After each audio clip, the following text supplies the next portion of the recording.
जो प्रोडक्शन है, हम्म। उस प्रोडक्शन में किसान अपने परिवार के लिए यदि अनाज रखता भी है तो 80% तो अनाज सरकार को खरीदना पड़ेगा। जी। और भारत में पैदावार बहुत अच्छी है, मानी हम्म। हम सरप्लस से अनाज पैदा करते हैं। तो एक अनुमान है कि सरकार का बजट पर 10 लाख करोड़ के आसपास से एमएसपी पर जाएगा। मैंने पहले ही आपको बताया कि 48 लाख करोड़ का बजट सरकार पिछले साल पेश की है। इस साल 52 लाख करोड़ का बजट आने की संभावना लग रही है। कुछ ही घंटे में हमें पता लग जाएगा कि सीतारमण कितने लाख करोड़ का बजट पेश कर रही हैं। जी। उसमें भी उसमें भी मैंने बताया कि 10-12 लाख करोड़ की कमी आ रही है, जिसकी भरपाई कहाँ से होती है? रिजर्व बैंक से लोन लेती है सरकार, इंटरनेशनल मॉनेटरी फंड आईएमएफ से लेती है। तो सरकार तो खुद ही कर्ज में डूबी हुई है, और इतनी बुरी तरह से कर्ज में ठीक है। डूबी हुई है कि और कर्ज लेने की स्थिति में सरकार नहीं है। ठीक। ठीक है सर, मैं लौट रही हूँ आपके पास। सवित जी, मैं आपका रुख करना चाहती हूँ। आपने सुना अभी सर ने जिस तरह से बताया, एमएसपी की मांग काफ़ी समय से चलती आ रही है और एकदम वाजिब मांग है, लेकिन सरकार उस स्थिति में ही नहीं है कि वो उस भार को झेल सके, उसको बियर कर सके। इसको किसान कैसे देखता है देश का? और जो पीएम किसान सम्मान निधि योजना के तहत राशि जा रही है, 6,000 रुपये सालाना दी जाती है, उसको लेकर क्या उम्मीदें हैं? क्या उसको कितना बढ़ाया जाना चाहिए? क्योंकि 6,000 रुपये बहुत ज़्यादा तो नहीं होते हैं।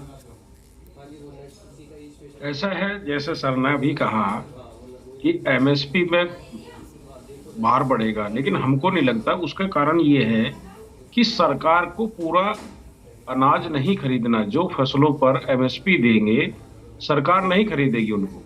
हम कह रहे हैं कि उसको अगर आम व्यापारी खरीदता है या जो भी खरीदता है, एक गारंटी हो कि उससे कम वो नहीं खरीदे। ये सरकार के जो कुछ लोग बैठे हैं, उद्योगपति मित्र, जिनको खरीदना पड़ता है, वो एक ये चला रहे हैं कि इतना बजट सरकार को देना पड़ेगा। सरकार को पूरा अनाज नहीं खरीदना, वो अनाज तो मार्केट में ही जाएगा। ये जो उद्योगपति हैं, फैक्ट्री हैं, आपने देखा कि आलू है, आलू किसान का 2 रुपए किलो बिकता है, वही 100 रुपए का चिप्स बन जाता है। अगर वो एमएसपी में आएगा तो सरकार का कहाँ लो उसमें जा रहा है? वो तो उसको उद्योगपति को देना पड़ेगा। भाई, हमने 15 रुपए अगर आलू तय कर दिया कि इससे कम नहीं बिकेगा, तो सरकार को कहाँ खरीदना? वो तो फैक्ट्री वाले को खरीदना है। जी। तो ये तो कुछ उद्योगपति मित्र हैं जो बना रहे हैं कि भाई नहीं, सरकार पर लोड पड़ेगा। सरकार पे कोई अतिरिक्त बोझ नहीं पड़ेगा। अभी हम कोई भी सामान खरीदने जाते हैं तो उसमें एमआरपी लिखी होती है, तो उस पर सरकार पे कहाँ बोझ पड़ रहा है? हमको भी तो यही करना है कि किसान की जो फसल है उसका दाम निश्चित करना है। तो जिसको जरूरत हो खरीदे, जिसको नहीं हो नहीं खरीदे। हम्म। दूसरा, आपने कहा किसान सम्मान निधि। किसान सम्मान निधि हम 2,000 रुपए दे रहे हैं, लेकिन किसान से आपने ले क्या क्या लिया? किसान को जो सब्सिडियां मिलती थी वो बहुत सारी कम हो गई। जो यूरिया की बोरी 50 किलो की मिलती थी, पहले वो घटाकर आपने उसी रेट में 45 किलो की कर दी। फिर आपने वो 40 रुपए की कर दी। डीएपी जो 350 रुपए का बोरा आता था, वो आज 1450 1500 रुपए का आ रहा है। जो खेत में वो डीजल यूज करता था उसको 55 रुपए का मिलता था, आज उसको 90 रुपए का मिल रहा है। बिजली का खेत का जो बिल है, जो 350 रुपए मिलता था, आज वो 1500 रुपए आ रहा है। तो किसान को लाभान्वित नहीं हुआ है। ये तो ये है कि धोती खोलकर टोपी पहनाने का काम किया है सरकार ने। हम कहते हैं कि सम्मान निधि आप दे रहे हो, अच्छी बात है, किसान को कुछ ना कुछ आ रहा है, और इसको कम से कम 12,000 रुपये होना चाहिए। इसके बाद स्वास्थ्य के क्षेत्र में भी किसान के लिए भी स्वास्थ्य बीमा अलग से होना चाहिए। जिसको किसान खेत में काम करता है, रात दिन करता है, जंगली जानवरों का खतरा होता है, सांप काट लेता है, बहुत सारी चीजें ऐसी हैं कि जिनको लेकर भी प्रावधान होना चाहिए। इसी में एक मुद्दा आया बैंकों का। भारत का 90% किसान आज अपनी जमीन गिरवी रखे हुए हैं बैंकों के पास। जी। उन्होंने लोन लिया हुआ है, जिसको हर साल उसको जमा करना पड़ता है, और अगर हर साल नहीं करता तो 4% के अलावा 7%, 12%, 18% तक भी ब्याज देना पड़ता है। तो इसकी भी समय सीमा बढ़ानी चाहिए, इसको 5 साल करना चाहिए। क्योंकि इससे भ्रष्टाचार बढ़ता है। जब किसान बैंक में जाता है, उसको पैसा जमा करके अगली बार निकालना होता है, तो कहीं ना कहीं कुछ ना कुछ बैंकों को उसको देना पड़ता है। तो इस प्रक्रिया को भी वित्त मंत्री को समझना चाहिए कि इसको हमको 5 साल में कर देना चाहिए। और हमारी तो डिमांड ये है कि जितना भी देश का किसान है उसका जो लोन है उसको माफ कर देना चाहिए और उसको आगे ब्याज मुक्त ऋण देना चाहिए। एक बार पहले किसान का संपूर्ण कर्ज माफ हो चुका है जी। उस टाइम शायद मनमोहन सिंह जी प्रधानमंत्री थे। आज तक एक ही बार ऐसा हुआ है जिसका किसान को सीधा लाभ मिला है। और आज लगभग आप जहां बैठे हैं दिल्ली के अंदर चुनाव है, तो कुछ ना कुछ तो लाभान की घोषणा आज होने की उम्मीद किसान को है, क्योंकि सरकार जब दबाव में होती है, जब चुनाव होते हैं। और अब दिल्ली का चुनाव नजदीक है और काफी दिन से दिल्ली से दूर हैं और बीजेपी चाहती है कि हम दिल्ली पे कब्जा करें। और दिल्ली में भी जो लोग रहते हैं, पूरे हिंदुस्तान वहां पर समाया हुआ है, तो कहीं ना कहीं ऐसी घोषणा इनको किसान के लोगों के प्रति करनी पड़ेगी कि दिल्ली का लोग इनकी तरफ आकर्षित हो और इनको चुनाव में लाभ मिले। तो हमको उम्मीद है कि कुछ ना कुछ रेवड़िया दिखावे के लिए घोषणाएं की जाएंगी। बाद में उनको दे या ना दे वो अलग बात है, क्योंकि सरकार का देखा गया है कि घोषणाएं तो बहुत सारी कर दी जाती हैं, ठीक है, लेकिन जब मौका आता है तो पलट जाते हैं।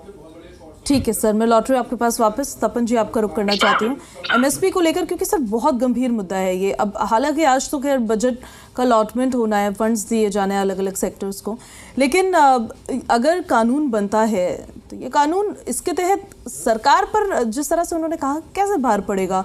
वो तो जो व्यापारी हैं वो एक दाम निर्धारित कर दिया गया है कि इसी दाम पर इस फसल को खरीदना है, तो इससे सरकार पर किस तरीके से भार पड़ रहा है फिर?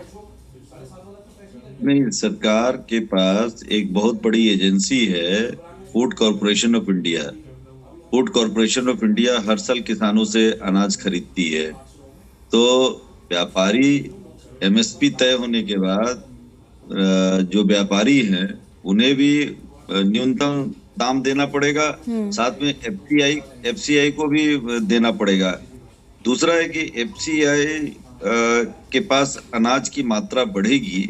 अभी वेयर हाउस के मामले में भी हम थोड़ा पिछड़े हुए हैं। वेयर हाउस बनाने के लिए जोरदार डिमांड आई थी, सरकार ने कुछ काम किया, लेकिन हम चीन वगैरह अमेरिका के मुकाबले में अनाज भंडार का हम वेयर हाउस ठीक ठाक नहीं बना पाए हैं। तो पहले तो हम वेयर हाउस बनाने की जो हमारे पास कमी है उसकी पूर्ति करें कि हम जो अनाज खरीदेंगे उसे कहाँ होल्ड डाल रखेंगे। दूसरी है कि अनाज के मामले में भारत तो आत्मनिर्भर है। एक समय था अंग्रेजों के जाने के बाद हमने अनाज का संकट बहुत झेला है। भारत में दाने दाने को हम तरस गए थे और अमेरिका और रसिया और तमाम मुल्कों से हमारे पास अनाज आते थे।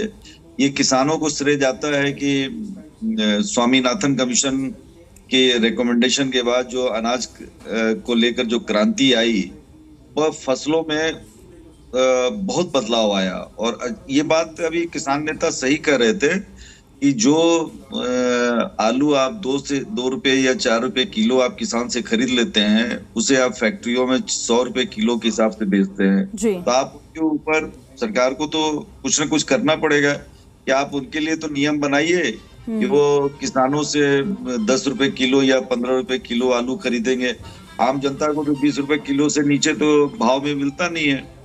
एक और आर्थिक विशेषज्ञों की राय है कि आप जब किसानों को देंगे पैसा या मध्य वर्ग के पास पैसा आएगा तो घूम फिर कर सरकार के पास टैक्स के ही रूप में वापस आएगा। मान लीजिए आपने 2 लाख करोड़ रुपया मिडिल क्लास या किसान के लिए छोड़ दिया, आप घाटा दिख रहा है, वो मार्केट में पैसा जाएगा, वो सर्कल में घूमता रहेगा पैसा, वो सर्कल घूमकर इनडायरेक्टली फिर आपके पास 2 लाख करोड़ टैक्स के रूप में वापस ही आ जाएगा।